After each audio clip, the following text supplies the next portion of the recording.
you're welcome on The Big Question. The Big Question is where we discuss issues affecting us as a nation and as citizens, and we get to prefer solutions. Today on The Big Question, we're looking at healthy co-parenting, life after divorce. My name is Esther Alaribe, and you're welcome to join the conversation. The phone lines will be open 07000 917 917, or you can send us a text or a WhatsApp message 070 to be a part of the conversation this afternoon on Women Radio 91.7 as we get to discuss healthy co-parenting, life after divorce. My guest today, Sandra Oluwadare, a parenting coach and founder Winning in Parenting, is going to be talking to us about this. Yes, sometimes conflicts happen in relationship, marriage, and it doesn't go as planned.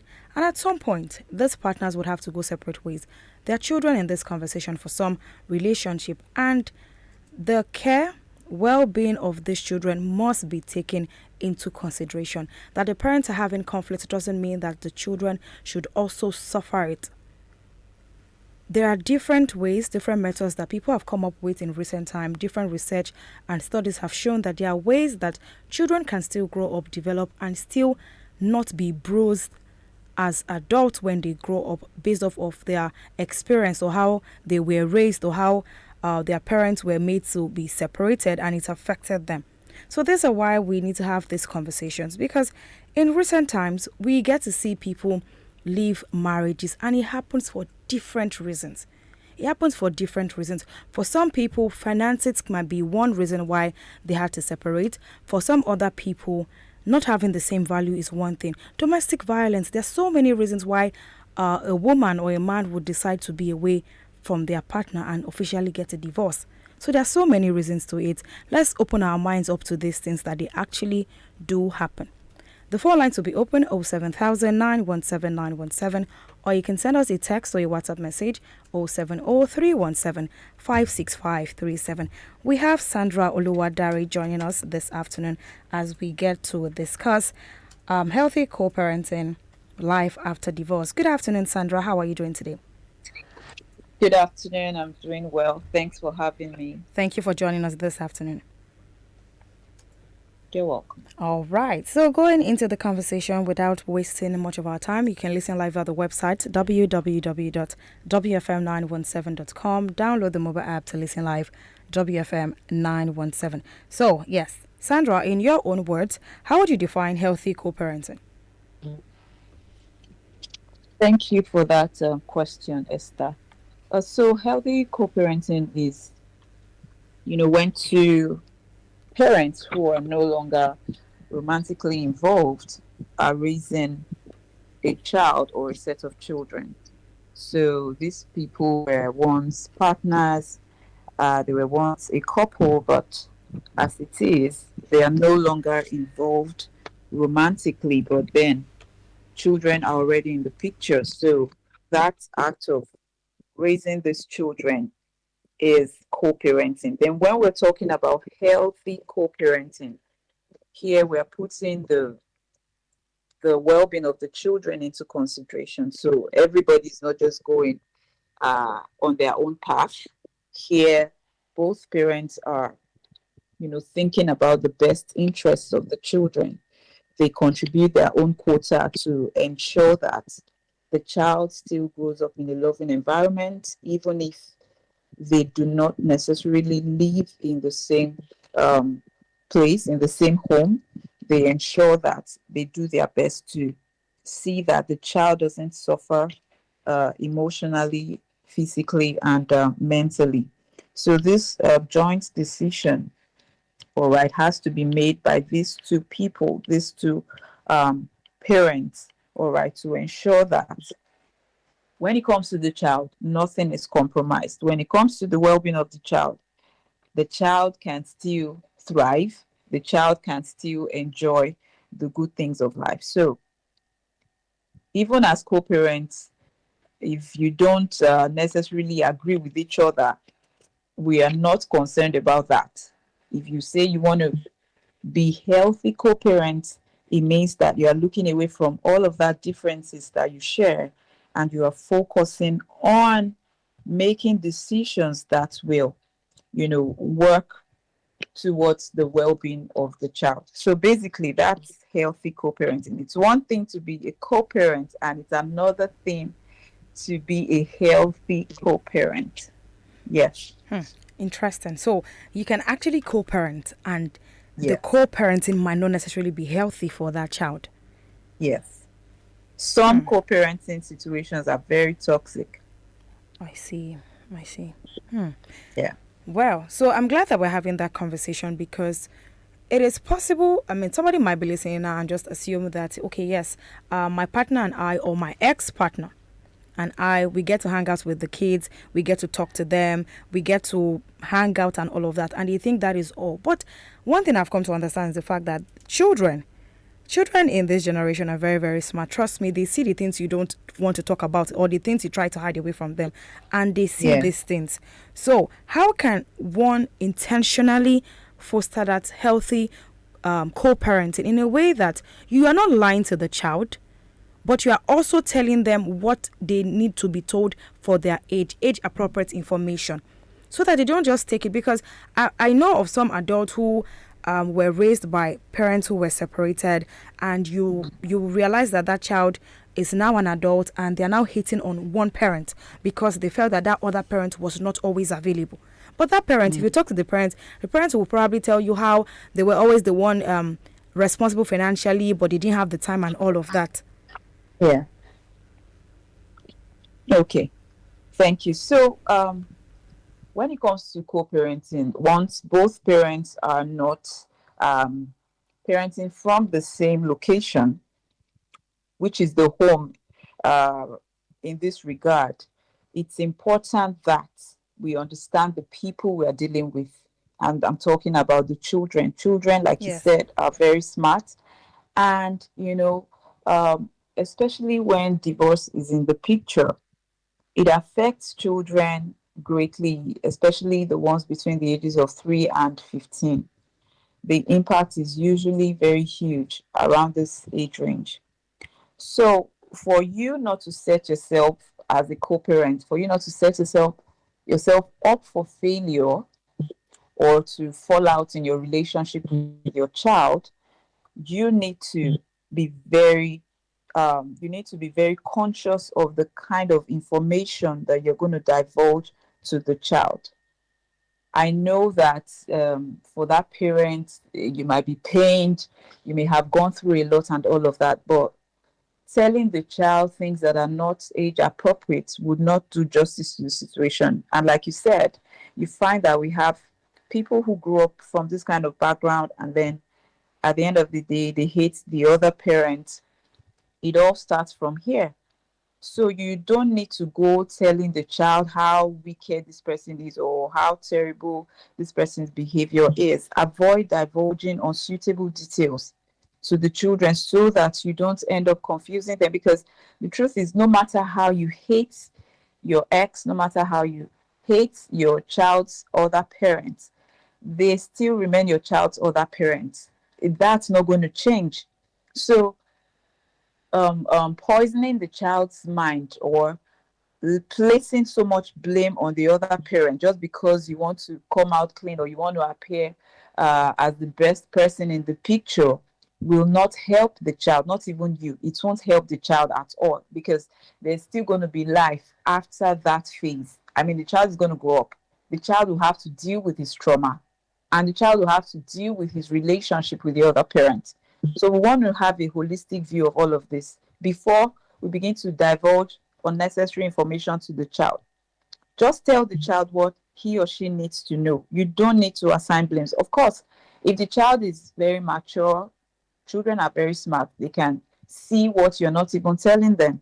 They can make their own conclusions themselves. And even when they make these conclusions and, they just make up their mind about the other parents, as a parent who is looking at the future of the child, you can even go ahead to debunk some of these things. I'm not saying you should deny the fact that, oh, this child has observed that this person is always hitting me and all of that. But what I'm saying is you can try as much as you can to put the child in a better position so that the child doesn't become hateful, so that the child doesn't, because there's trauma there already, so that you're just doing everything so that the well-being of the child is protected. When you go on to assign blames, you are forcing the child to take sides with one person. One And parent. there's always two sides to a story. So you are forcing the child to take sides. Of course, if the child witnessed whatever led to the fracas, he will be able to draw his conclusions, but it is not in your place to rub it in the child's face that, this is what your dad used to do, or this is what your mom used to do, and all of that. Talk to them in a neutral way. Don't put them in the middle, because that will be you setting up yourself for something greater in future. And you must never forget that the other person is still the child's parent. So even if you can't stand them, they still remain in the child's life, whether that person likes it or not. Okay, So Sandra. that's yeah. So there's this part here where some people don't know how to come straight to the children. Take for instance, as a parent, you're trying so hard to let the child know that your dad is not a bad person. I am not a bad person. But just because of things happening, we cannot just be together. But the child doesn't understand why that is. Now, looking at the child in this picture, what I'm trying to paint, we're talking about a teenager. Not just a child, a teenager. A teenager who goes to school, hears conversations from their own classmates on how their own parents relate in the house. These teenagers would definitely want to ask you more questions. And you'll be trying to manage it so that you don't tell them too much or you don't paint the other parent as a bad parent. But teenagers, being who they are, would definitely want to get words out of your mouth. How do you manage it? Well, for teenagers who are grown already, they understand. I mean, they must have even witnessed a scene or two about, what went wrong or what led to the separation and all of that. So for them, since they are mature enough, I mean, tell them it's still going to be age appropriate, because no matter how mature teenagers are, of course, it's not all the gory details you want to expose them to. Definitely. And we must also not forget that a child's brain is still developing until the child is around mid-20s. So the area of the brain that is developed is the emotional center of the brain, which is the middle part of the brain, and the survival center of the brain, that's the lower part. Okay. The higher part of the brain, which is the prefrontal cortex that processes information, that makes you think logically and rationally, is still developing and does not fully develop until the child. It doesn't get fully developed until the child is about 25. So even if your teenager is taller than you are, even if you can see the middle of your head, it is still not all the details you can expose them to. So what I would suggest is this: for what you can tell the child, just pick the right time. Find a time where the child is, stable and all of that. Okay. And, if possible, if the other parents can be there, you can tell the children together or tell the child together. And then you explain basically that, this thing is not working out. These issues have been coming up over and over again. Be as honest as you can, because when you lie to children, all right, you begin to lose their trust. They can see between the lines. They know things are not working, but you are desperately trying to cover up. So there's no need for that. Be honest. All right, tell them you've been trying to fix this, but you don't see it working. And then you reassure them. Let them know that this separation is happening not because it's their fault, all right, and that unfortunately there's nothing you can do, but reassure the child that they can count on both of you. They can count on your love, on your support, and all of that. That's if your partner is available to speak as well. So present a united front to the children and let them know why this is happening in basic terms, as much as they can understand. Be honest, and then let them know that you will, be solidly behind them, because they are not the reasons why this separation is happening. All right. Even if they are the reason, you don't have to tell them that it is because of you that we are breaking up and all of that. Give them the facts, let them know that this and this are things that, we cannot live with and all of that. But most importantly, try not to place the blame on each other. Like, the children do not need that at that point, because they are already going to be dealing with something huge, something that is going to be on their chest emotionally. So there's no point, pointing fingers and blaming one party or the other. Just present a united front and let them know that you are going to collaborate. Both of you are going to collaborate to see that their well-being, stays top of mind, that their well-being is still your priority. And then, you go ahead to validate their feelings. Let them know that you understand that this could be a hard time for them, but that, you are standing with them and you'll be there to support them all the way. So for teenage children, of course, you need to tell them what's going on, but Mm-hmm. not all the gory details. If there are gory details, you don't need to go into all of that, but let them see the true picture. Be honest. You don't have to lie, because they will find out. And when they find out, I mean, they are already beginning to lose trust. All right. So I think that's what parents of teenagers should do, All or right. co-parents of teenagers. Thank you so much, Sandra. All right, in case you're just joining us, it is 21 minutes past 12 on your Women Radio, WFM 91.7. And this is the big question, where we get to discuss issues affecting us as a nation and as citizens, and we get to profile solutions. Today on the big question, we're discussing healthy co-parenting, life after divorce. My guest today is Sandra Oluwadare, a parenting coach and founder Winning in Parenting. My name is Esther Alaribe, and yes, Sandra is taking us through what we need to know about co-parenting, not just co-parenting, healthy co-parenting, because she's been able to make us understand that there are two different things. You can co-parent and it might be toxic for you as the parent and toxic for the child involved, because it is all of these things around that the child gets to see, and this is what inform what their childhood experience would be like. And trust me, that saying that they say broken children make broken adults, because a lot of things that we do till date as adults, some of these habits we've picked up from childhood. The way we relate with people is a function of how we were raised and the kind of environment that we grew up in. So having this conversation, this is very, very important at this time. The phone lines are open: 07000 917 917, or you can send us a text or a WhatsApp message 070 317 56537 to be a part of the conversation. Sandra, let's talk about the psychological effect of co-parenting on children. Now, you mentioned earlier that we have lots of people who are co-parenting, but it is toxic.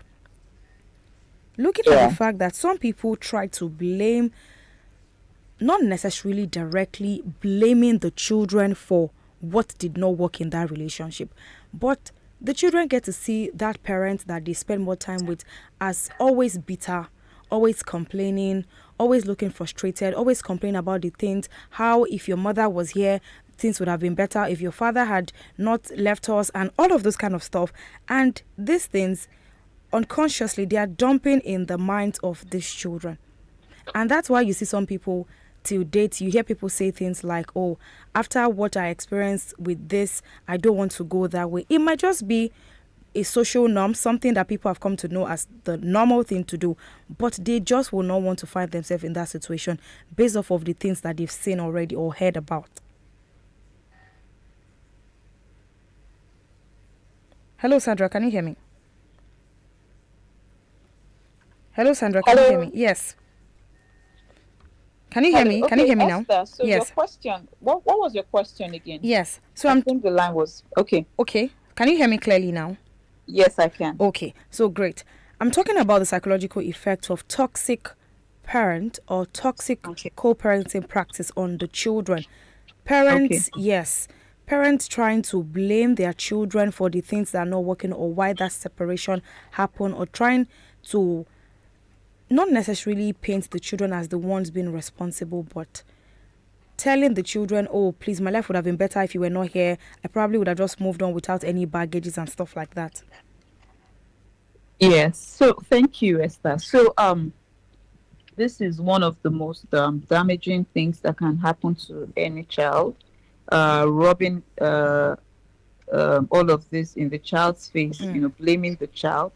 Yeah, you're already, that parent is already, creating trauma for that child. It's enough that the child has to deal with your separation and all of that, And what the child needs after now is an environment where he can stay regulated, an environment where his feelings can be validated, an environment where he's not put in the middle, like you have said, to and made to feel like, oh, you're the cause of the problems and all of that. So the psychological effects are not nice at all. Now we find children struggling, they begin to struggle. It's not like children who have both parents, parenting from the same location, the same home, who struggle. But for children who have experienced separation, their parent separation, and all of that, Mm-hmm. there's always extra baggage coming in. For young children, they struggle because no matter how explicit your explanation was, they're still going to sit back when they are alone. They're still going to be wondering, hey, so my friends in school, both parents live with them. So why Mm-hmm. is my own different?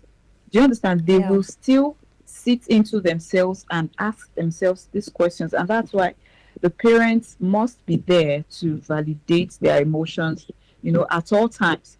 Now, for other children who are older, they may still feel that they are the cause of the problem. They would feel that, oh, it's probably their fault, especially if when the parents were together, they were not mindful of their words, they were verbally abusing the children.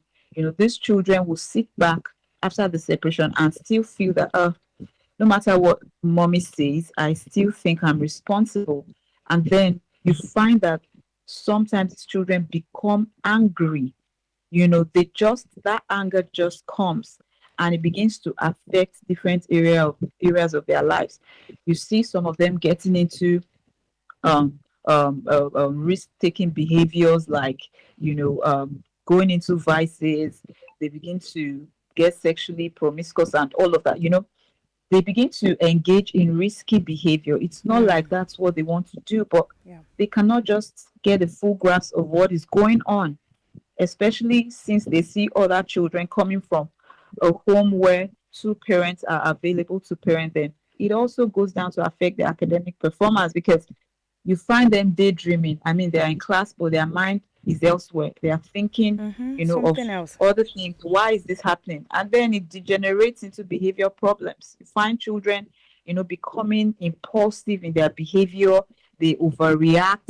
They just, I mean, you can't really place your finger on it. That's why parents also need to be observant because sometimes these behaviors just come out, of the blues, and you are wondering, it's a trauma response. All right, it's not like these children want to frustrate you. It's not like they don't understand that, yeah, you can't deal with this marriage anymore, but their behavior is a trauma response. I mean, that's the only way they can express themselves. Yes, for the children that are vocal already, the ones that are mature, like the teenagers, the Mm-hmm. older school children that can actually talk, yes, they can talk, they can express themselves, but sometimes they really don't want to talk. They are in no mood to talk. They just want to tell you their feelings with their behavior, because every behavior is communication. So instead of telling you, mommy, I'm so sad that, I mean, daddy is not here and all of that, instead of telling you that direct, they might just throw something at the wall. They might just speak to you in a very disrespectful manner. Or just go It's not cold on because, you. yes, they are just trying to express what is locked up inside of them. So it comes with a lot of psychological problems. But like I said earlier, the way these things are managed will go a long way. Every child at this point needs a regulated environment. This is not the time for the parents to now start, the co-parents to start advancing, or facing or minding their own business. At this point, the well-being of the children becomes paramount, because we want these children to settle into their new reality. We want these children to still do well in school regardless of what has happened. And there's this myth that, oh, children of single parents or children from broken homes might not do well. That's not true. If both parents, that's why we introduced healthy into the co-parenting. If both parents decide to contribute their own quota to see that their children experience total well-being, they can actually still raise a child that will thrive. So let me wrap it up here, Hmm. so I don't Yeah, go out thank of you. hand. Thank Yeah. you so much, Sandra, because yes, everything that you've had to say, thinking about it, these are necessary things that we need to consider. Yes, the Mm. marriage wasn't working. The partners, they go their separate ways, but the children should not be made to suffer for this. So, what are some healthy practices that you think can help people who are co parenting so that the child is not confused as to who I am supposed to be with part time or the values that this person gets to teach me by the time I go to this other parent's place for some sleepover or vacation. The person is telling me, oh no, what your father told you is not it, what your mother told you is not it. And this child continues like that. You move here, somebody's telling something else, you go there. So different values, conflicting values. How can one manage it to ensure that both parents are on the same page and the child understands that what parent A is saying is the same as what parent B is also saying? Okay, thank you. So this is so important because I mean it is what it is now. The way forward should be how can we help this child? So some of the things co-parents would want to put into consideration is staying unified as a team. That's the first thing. You have to now learn to parent from a united front because if there are inconsistencies in your messages, in your values and all of that, you will just end up leaving the children confused, especially since both parents are not living in the same home. All right, so you want to stay united, and like I said earlier, even if you don't want to see your partner or your co-parents, even though they have hurt you so much, you must love your child much more than that hurt, because no matter what happens, that person still remains the other parent of the child. So you must see beyond what the person has done for the sake of your child. All right. So parenting from a united front is something you want to take into consideration, because if you're saying one thing and the other parent is saying another thing, the child might also end up manipulating both of you. The child will end up getting away with lots of things that you're not comfortable with Mm. because you are not speaking the same language. So at this point, you need to create structure, like both of you, it's a plan. Yeah, if you have decided that you're not going to be living together and you really want your children to thrive, you want to put their well-being into consideration, then you need to have a meeting, all right, where you're going to discuss the way forward on how to help your child, because you cannot be in mile 12 and the other person is in Toronto Mm-hmm. and you are saying the same, you are saying different things. All right, so you come up in that meeting, how can we help this child? Let's come up with a structure.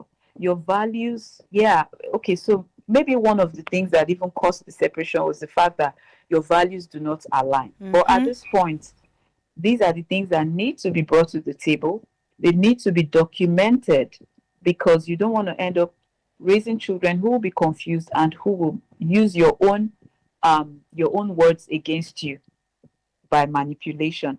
All right. So you want to create a structure to say, okay, so when you are, that's for children who will be shuttling between both parents' home. You say, okay, so when he's coming over for the weekend, this is what we do over here. Bedtime is 9 p.m.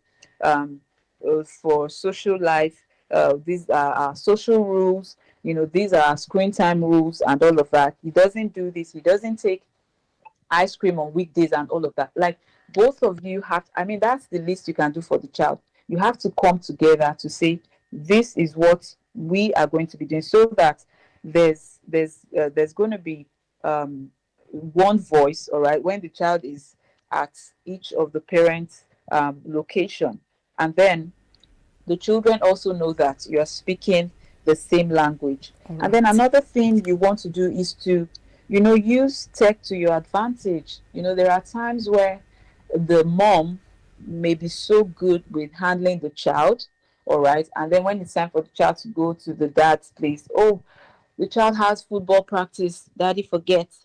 The child has to go for his music classes, daddy forgets. Or French class or whatever it is, daddy forgets. So what you can do, you might not want to blame daddy because maybe daddy has a very busy schedule. But like I said, you are looking past the other parents. You're looking past his or her shortcomings. You're focusing on the well-being of your child. So you want to look for ways that can, mitigate all of these shortcomings. You can have shared calendars. I mean, tech has done it all for us. You can have shared calendars. You share your what's it called, your itinerary. You share your expectations. You share the structure you have created, your rules for the child, the boundaries and the consequences. So on weekdays, over here, he doesn't do this, he doesn't do that. Please don't let him do it when he's at yours, you know. So you can share your schedule so that nobody's forgetting to do this. Oh, you were supposed to be at the parents teachers meeting and you forgot and all of that. So whatever you can do to ensure that everybody stays organized and that the child is not suffering in any way. All right. And then, like I said earlier, having a meeting, it's not a one-off thing. You should always, do this again and again to check in, with yourselves, to check in and review how you're doing, how the child is doing, because, the last point where you left the child may not be the point where the child is at that moment. The child may have, become depressed. The child may have had more emotional baggages added to his tiny shoulders. So you're looking away from all of the surface things, and you want to create time to have meetings, even if it's going to be virtual or whatever, that you can actually talk about the well-being of the child. All These are some right. of the things that can, help the child. Mm. Yeah. And then you also, this is so important, your boundaries and your consequences, because children are naturally explorers. If you don't, I mean, a child is jumping on the couch until you say stop it. You're not supposed to jump on the couch, jump on the trampoline or jump on the ground. Until you say that, the child will think it's acceptable and he will keep jumping on the couch. That's because children need to explore. That's a way they learn. All right. So you need to have boundaries and consequences in place. Let the child know that even though daddy is not here, even though mommy is not here, this is not acceptable. You are not allowed to do this. And let it be so, from the other angle as well. All And, right. like Thank I you so also much, mentioned Sandra. earlier, consistency is very important. You both need True. to be consistent, with what you are doing. Not that today you lower the bar and you're like, okay, you can get away with this attitude or this behavior, and then tomorrow you hold the child accountable. Hey, how dare you? Why did you do this? You have to be Stay consistent. Don't forget that the consistent. child is dealing with a lot already. You have to be consistent. You have to be respectful and kind to the child. You have to be ready to validate the child's emotion. Don't invalidate their emotions. Don't make them feel like, oh, so why are you crying? You are a big boy now. Should I have explained everything to you? You know it's not my fault. No, there's no room for that Okay. because the child is dealing with so much. Okay, so let me wrap it up there. All right. Thank you so much, Sandra. You said so much. I mean, parents who listen to this, I would ensure that we have this back on our YouTube page. Parents really need to listen to this because even if some of the tips you've given right now, even if you are still with your partner, you're raising your child together with Yes. your partner, it is still something that you can take away. Raising your child, you have to be consistent in your values. Thank you so much, Yes. Sandra Oluwadare. Do have a wonderful day. Thank you, Thank you Esther. so Thanks for much. having me. Bye All for now. right. Yes. Yes, so much to say, so much to learn from Sandra Oluwadare, parenting coach and founder Winning in Parenting. And she's been able to tell us so much about parenting this afternoon, especially for people who are divorced or separated and you're still trying to raise your children in the right way. And for parents who are still together, some of the tips that she's shared also are going to help you a whole lot in raising your children. Consistency is key in every single thing that you do. So tomorrow is another time on The Big Question, 5 minutes past 12. We get to discuss issues affecting us as a nation and as citizens. My name is Esther Alaribi, and do have a wonderful afternoon. Thank you. To sponsor this program, call the